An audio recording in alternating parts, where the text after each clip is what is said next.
Mas vamos falar do nosso último assunto da nossa live de hoje, que obviamente vocês já sabem qual é. Libertadores da América. Hoje rolou o sorteio da fase de grupos, né, o chaveamento, e o caminho do tri, meu amigo Rafa, já está definido. Certo? Já está definido. Universidade Católica, né? Nós temos aí Sporting de Cristal também, no Peru. Talleres, da Argentina, né? Não confunda garfo, faca. Porra, não seja babaca de fazer essa piada. Lógico que nós vamos fazer muitas. Mas Talleres, da Argentina aí, é o grupo do Flamengo, o grupo H na Libertadores, e o sorteio que aumenta o favoritismo de um Flamengo que sobra diante dos rivais que estão em má fase. Pois é, favorito absoluto, né? Pelo elenco, por todo o investimento e também pelos adversários, o Flamengo não tem o que reclamar do sorteio que aconteceu hoje, né, dos grupos da Libertadores da América, da Comebol Libertadores, que aconteceu nessa sexta-feira lá no Paraguai, na sede da Comebol. Direcionado para a chave H da principal competição de clubes do continente, né, o time de Paulo Souza terá pela frente 3 rivais sem muita tradição no torneio e em momentos ruins em suas competições locais. Para você, torcedor, ficar entendido do que estou falando, passarei aqui brevemente para vocês. Cadê minha conversa com o Rafa aqui? Ó? Vamos lá. Vamos começar do campeonato chileno. Universidade Católica hoje está na 8ª posição do campeonato chileno. Por incrível que pareça, em 10º, Universidade do Chile. O futebol chileno vive uma fase tenebrosa. Diga-se de passagem, a seleção ficando fora da Copa praticamente. Vamos falar também agora do futebol peruano. Nós temos aí o Sporting de Cristal, adversário do Flamengo no grupo da Libertadores, nesse momento ocupando a 11ª colocação, Sporting de Cristal. E no campeonato argentino, que nós temos aí o Talleres de Córdoba, está na 12ª colocação. Talleres na 12ª colocação. Deixa eu até ver se eu acho um print aqui de uma parada, porra, muito legal, mas eu com os meus prints é uma coisa assim absurda. Se perdem. Tem milhares de arquivos no celular, nenhuma é o que interessa. Mas já os confrontos estão definidos. O Flamengo estreia na Libertadores contra o Sporting de Cristal no Peru, né? No dia 6 de abril. Dia 6 de abril, em menos de 2 semanas, o Flamengo viaja ao Peru. Né? O Flamengo vai para o Peru para enfrentar o Sporting de Cristal. No dia 13 do 4, o Flamengo recebe o Talleres, no Rio de Janeiro. No dia 27 do 4, o Flamengo viaja ao Chile para pegar a Universidade Católica. No dia 4 do 5, o Flamengo viaja à Argentina, a Córdoba, para enfrentar o Talleres. E aí tem 2 jogos seguidos no Rio, dia 18 do 5 contra a Universidade e dia 25 do 5 encerra a fase de grupos contra o Sporting de Cristal, que é o primeiro adversário. Vou até tentar colocar na tela aqui para a galera que, todo mundo deve estar sabendo, né? Mas para a gente deixar bonita a nossa live, esse é o grupo do Flamengo, como vocês já conseguiram ver. Flamengo, Universidade Católica, Sporting Cristal e Talleres, da Argentina. Beleza? E a Libertadores da América como um todo, meu amigo Rafa, ficou dessa forma aí, ó. Grupo A, com muitas pessoas dizendo que o grupo A é o mais fácil. Queria a sua opinião também, Rafa, para a gente falar por alto primeiro do nosso grupo e falar por alto também de todos os grupos, um parecer bem por alto dos outros grupos, para depois a gente tentar aprofundar no grupo do Flamengo mesmo. E aí no grupo A nós temos Palmeiras, Emelec, Deportivo Táchira e Independente Petroleiro da Bolívia. No grupo B, Atlético Paranaense, Libertad do Paraguai, Caracas da Venezuela e The Strongest da Bolívia também. Grupo C, Nacional do Uruguai, Vélez Sarsfield, Red Bull Bragantino e Estudiantes de La Plata. Jogão aí, Argentino, Estudiantes e Vélez. Grupo D, Atlético Mineiro, esse grupo que eu tô puto pra caralho. Atlético Mineiro, Independente Del Valle, Desportes Tolima e América. Puta que na palha. Grupo E, para mim o grupo da morte. Boca Juniors, Corinthians, Deportivo Cali e Always Ready da Bolívia. Grupo F, River Plate, Colo-Colo, Alianza Lima e Fortaleza. Bom grupo. Grupo G, Peñarol, Cerro Porteño, Colón da Argentina e Olímpia, clássico paraguaio, Cerro Porteño e Olímpia. E o grupo H do Mengão, Universidade Católica, Sporting Cristal e Talleres. E aí, Rafa? O que você achou dessa Libertadores da América 2022, que está desenhada? Alguns clubes, né? Não existe, a gente sabe que na Libertadores não existe grupo fácil, mas a gente consegue ver que alguns foram aí, né? Deram um pouco mais de sorte, podemos dizer dessa forma, né, meu amigo? Como é que você avalia essa Libertadores da América? E o caminho para o Tri está cheio de pedras ou não, meu parceiro Rafa? Bom, sorte eu acho que dá para dizer sim, cara. É lógico que a Libertadores, como diz João Guilherme, é traiçoeira, mas alguns times, obviamente, você vê que estão numa situação melhor. O Palmeiras, por exemplo, sempre dá sorte, né? É impressionante. Até o boliviano que está pegando é o Independente Petroleiro, que é de Sucre, que não é tão alto quanto Exato. os times de La Paz.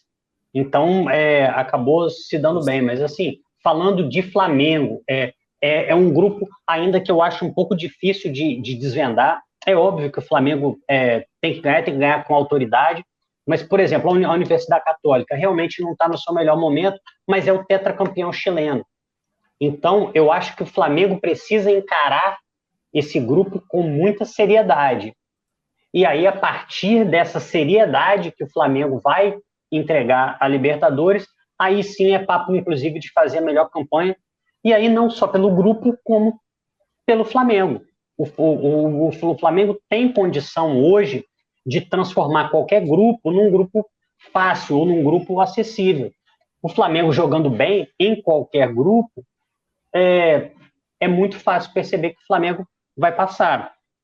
E aí é lógico também, quando a gente compara grupos, também não faz tanto sentido a gente comparar, por exemplo, o grupo do Flamengo, por exemplo, que é um cabeça de chave, com um time que é do pote 2, que é o Corinthians, que vai pegar um cabeça de chave. A tendência é estar num grupo muito mais difícil, assim como o Bragantino, assim como o Fortaleza e assim como o América, que acabou pegando aí, vai fazer um clássico local. Agora, falando de Flamengo, tá? Vamos enfrentar um time do Peru, Sporting Cristal. Eu não conheço o time, falar sinceramente, não é um grupo de times que a gente costuma ver muito, mas é o atual bicampeão peruano. Então, assim, existe alguma coisa ali. E o Tajeres, que eu não sei se fala Talheres, eu tinha até visto que estava sem técnico, que chegaria o Pedro Caixinha, até algumas pessoas perguntavam do Pedro Caixinha. O Ed Santos já deu a letra aqui, falou, ó, Pedro Caixinha chegou. Baita Então, técnico, tá? Pois é, cara. Então, é um time que talvez essa fotografia de momento não seja exatamente o que o Flamengo vai enfrentar. E eu acho que é muito bom que o Flamengo tenha essa postura muito séria e que não seja um daqueles grupos da morte, assim, seja em questão de futebol, seja em questão de logística, Arthur, porque tem muito isso na Libertadores também, né?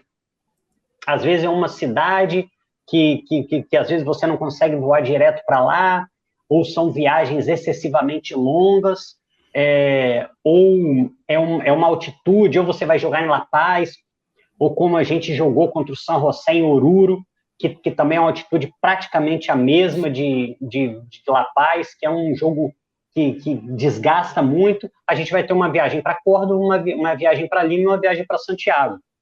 Então, nesse ponto, o Flamengo está bem tranquilo do ponto de vista logístico, que é um desgaste que acaba fazendo uma certa diferença, considerando que o Flamengo vai estar jogando Brasileiro, Copa do Brasil e Libertadores.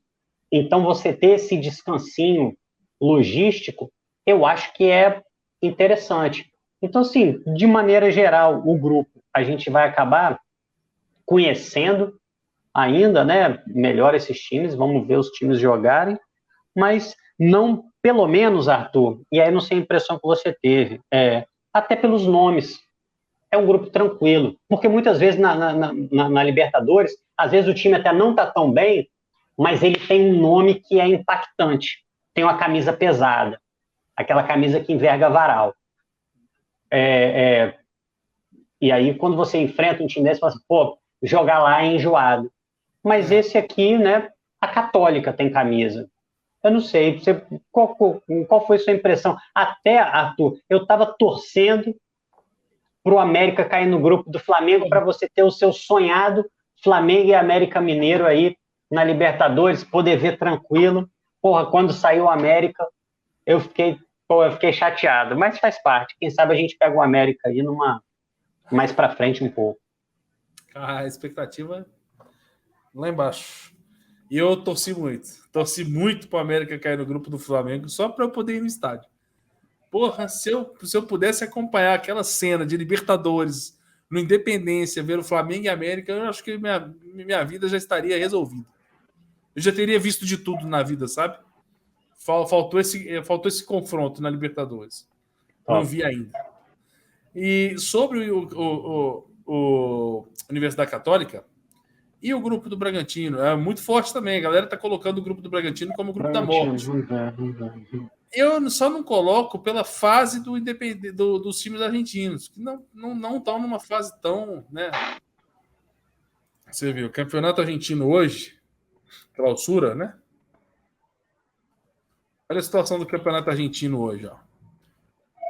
Você tem o River Plate em primeiro, Defensa e Justiça em segundo. Peraí, tá errado isso aqui. Ai, Google. Por que as coisas não vêm fácil, né? Classificação. Aí, Racing em primeiro, Defensa e Justiça em segundo, União de alguma coisa em terceiro, River em quarto. Ou seja, quem tá no grupo lá do coisa, como é que chama, gente? Bragantino. Quer ver? Ó? Vamos botar aqui de novo. Nós temos aí o Vélez e o Estudiantes de La Plata. Aí você encontra aqui o Vélez. Pô, o Vélez está em último do grupo B. Último do grupo B. 6 pontos. 14º lugar. E o Estudiantes está em primeiro do grupo B com 14 pontos. Então, assim, se o Vélez estivesse bem, mas aí entra o que o Rafa falou. A camisa é pesada pra caralho. E aí, senhoras e senhores, eu não classifico o Red Bull como um time muito forte para essa situação aí. Então, é um grupo forte, não deixa de ser. Só que não é um grupo forte pesado, né? É um grupo só que será bem disputado. Pesado, por exemplo, na minha opinião, ficou muito grupo E com Boca Juniors, Corinthians e Deportivo Cali, principalmente. Só que o Deportivo Cali não deve estar vivendo, não sei como é que está o momento deles, mas teve a sua importância, né? Década de 90. Assim como o Sport de Cristal também teve importância na década de 90 também. Agora, você falou da Universidade Católica, a gente ainda vai ter tempo ainda para estudar esses times ainda. Eu, particularmente, confesso que não tive.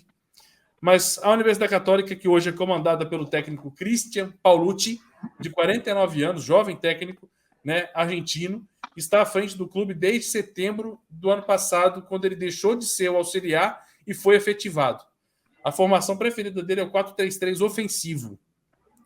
E o destaque do time, né, do Universidade Católica é o Fernando Zampedri, de 34 anos. Centroavante e artilheiro da equipe na temporada com 5 gols em 8 jogos. Essa é a base aí da Universidade Católica, que tem 16 campeonatos do Chile no currículo, 4 taças do Chile, 4 Supercopas do Chile e uma Copa Interamericana, nenhuma Libertadores. Por isso que eu não consigo classificar muito como pesada a camisa para esse tipo de situação. Lembrando que o Flamengo e a Universidade Católica já se enfrentaram algumas vezes. Vou até tentar recuperar aqui. Foi 2002, memória, 2010 e 2017. Teve mais alguma? Acho que foram 3. Acho que foram 3. 2002, 2010 e 2017. Naquela época, com o Guerreiro, né? 2017, que o Vaz deu uma recuada jogando fora de casa. Não sei se vocês vão lembrar disso. Nem lembro se terminou em gol. Mas o Vaz deu uma recuada para o goleiro que, meu Deus do céu, difícil. Mas assim, não tô lembrando. 2017, me recordo perfeitamente desse jogo, lá no estádio dos caras.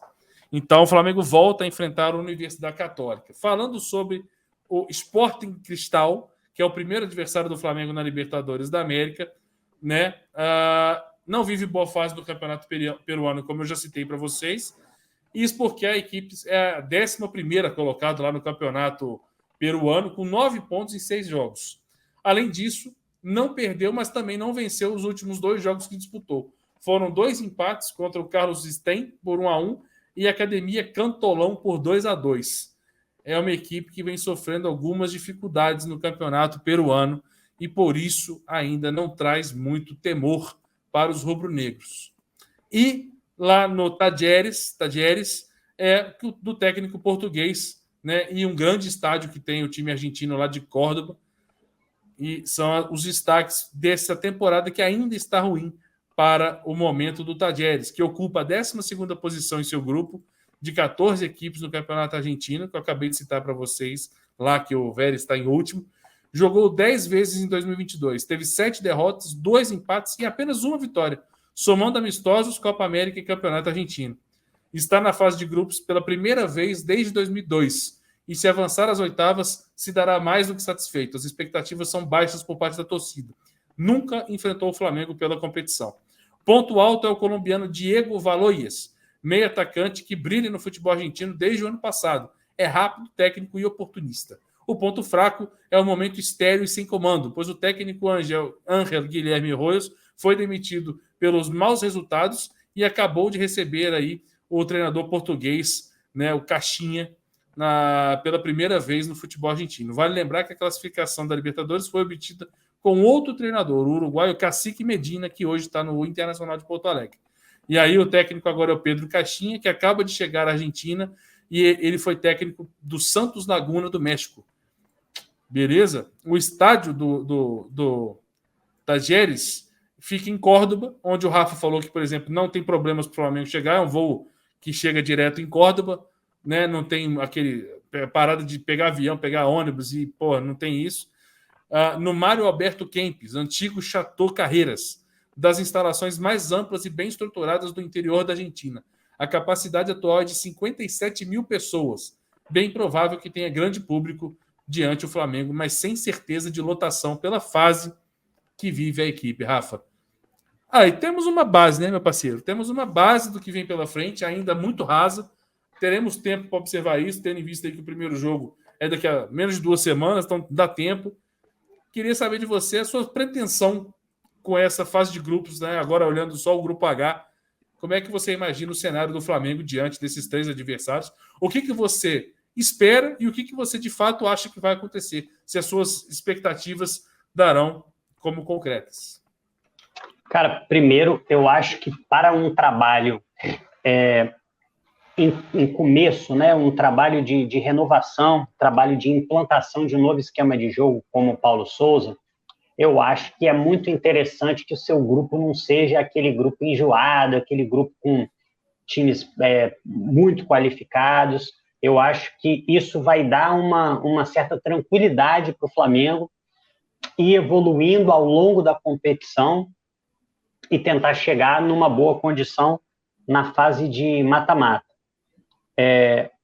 A questão hoje, que quando a gente fala de grupo da Libertadores, a verdade é que o Flamengo já não é, há algum tempo, aquele time que fica totalmente apreensivo no dia do sorteio, como se a permanência do clube na competição dependesse do sorteio.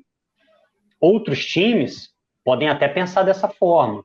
Por exemplo, o Sporting Cristal não queria ter caído com o Flamengo, queria ter caído com o Atlético Paranaense. Mas a verdade é que no grupo que o Flamengo está, o Flamengo precisa ter a autoridade de um time que vem de 2 finais em 3 anos. Então, eu acho que é um grupo que o Flamengo pode tranquilamente tentar brigar aí pela melhor campanha, que vai dar. Eu nem li o regulamento desse ano, mas eu acho que dá direito de fazer o segundo jogo em casa, né? Mas tradicionalmente, pelo menos, eu sei que é isso, né? Vislumbra uma possibilidade do Flamengo até conseguir os 9 pontos fora, Arthur. Lógico. A campanha é interessantíssima, Rafa. Pode acontecer? É lógico que pode acontecer. Eventualmente você não conseguir um resultado, mas é um grupo para o Flamengo ir bem tranquilo. Ano passado, por exemplo, a gente não conseguiu. Eu lembro que a gente empatou com a LDU um jogo. Caraca, a gente empatou com a União da Galera. Lembra disso? Um jogo, meu Deus do céu, cara. O, o Flamengo de vez em quando também. Então, eu acho que esse ano é um, é Não um ano. existe grupo fácil por isso, Rafa. Porra, é foda, né, cara? É foda. Mas a verdade é a seguinte: o Flamengo jogando boas partidas só muda a regra do gol fora, acabou com esse gol qualificado aí. Eu acho isso legal. Vai acabar tendo umas decisões de pênalti aí. Espero que não seja do Flamengo. É muito fácil afirmar o seguinte: se o Flamengo apresentar um bom padrão de jogo, o Flamengo pode conseguir os 18 pontos ou algo muito perto disso. Eu acho que é isso que de cara assim dá para esperar e vai ser muito bom assim, que o time do Paulo Souza possa se testar em circunstâncias diferentes. Jogos internacionais, jogos de Libertadores, que é outro clima, outra arbitragem, outro tudo praticamente. Então, acho que é um, um momento interessante para o Flamengo. O Flamengo tem que aproveitar e tentar chegar nas oitavas muito bem. Mas eu fico olhando os outros grupos, realmente tem times aqui, por exemplo, uma coisa que eu não queria, enfrentar o The Strongest ou o Always Ready. Jogar na altitude de La Paz é muito complicado, cara. É muito complicado. Ainda que não sejam times que têm um futebol muito vistoso, jogar lá é difícil, os caras chutam bola de longe, passou do meio de campo, já está chutando e leva perigo. Del Valle também não queria enfrentar, acho que é o trauma daquele 5-0 que a gente tomou lá com o Domi. Mas não parece, Arthur, eu não sei se você teve uma impressão também, passando uma vista aqui nos grupos, não é uma Libertadores de grandes times, que você vê vários grupos muito qualificados e tal. É uma Libertadores que é difícil pensar em alguma surpresa. Não sei se você teve essa impressão, cara. Não sei se o futebol está um pouco nivelado, ou se alguns times brasileiros se destacaram um pouco, sobretudo Atlético, Palmeiras e Flamengo, mas eu não consigo ver uma Libertadores tão... Nem mesmo o River Plate, que eu acho que já vem num processo caindo um pouco. Até perdeu para o Boca o último jogo. A pergunta que eu te fazer tem relação com isso. A pergunta que eu ia te fazer é: o Flamengo tem alguma obrigação de passar o carro nessa fase de grupos da Libertadores? Olha, em relação a força de elenco, investimento e etc. Eu estou pedindo uma coisa ao Flamengo há muito tempo, pedi no jogo contra o Vasco e vou pedir de novo. O Flamengo precisa começar a conseguir materializar a sua superioridade de elenco, a sua superioridade de estrutura e a sua superioridade financeira em placar. Placar em dominância. O Flamengo precisa vencer jogos contra times de menor investimento de maneira dominante. O Flamengo precisa mostrar ali a sua marca. O Flamengo precisa cravar que é o time a ser batido. E aí, para isso, você precisa de boas atuações, você precisa de jogos bem controlados e, eventualmente, você precisa de placar. Eu acho que faltou isso contra o Vasco, por exemplo. O Flamengo poderia, sim, ter vencido por 3-4-0, sobretudo no segundo jogo. Então, eu acho que existe, sim... Na verdade, a obrigação é passar. A obrigação é passar. É se classificar, jogar as oitavas. Mas eu acho que o Flamengo precisa querer mais. Precisa querer mais. Precisa ser o Flamengo que mete medo. Entendeu? A gente volta, até pouco tempo atrás, o Flamengo pegou um Olímpia nas quartas de final. Não estou querendo que o técnico volte, não, antes que ele se assuste. Pegou o Olímpia nas quartas e fez 4 e 5 gols. Fez 9 gols no total. Eu queria ver o Flamengo em algum momento nessa Libertadores fazendo com que os placares e as partidas sejam a tradução da nossa superioridade em tese. A superioridade que a gente tem quando a gente olha o elenco, quando a gente olha o time, ela precisa se refletir um pouco mais em campo, eu acho que até para dar uma moral para o Flamengo. Então, eu não sei se a palavra é passar o carro, Arthur, assim, como se fosse fácil. Eu não quero dizer que vai ser fácil, mas eu quero dizer que o Flamengo precisa transformar no grupo em algo mais fácil que ele é, o mais acessível. Não sei se eu consegui me expressar bem. Acho que sim. Resumidamente, é se impor, né, perante o seu tamanho, perante a sua importância. Né? Colocar os demais na sua devida insignificância.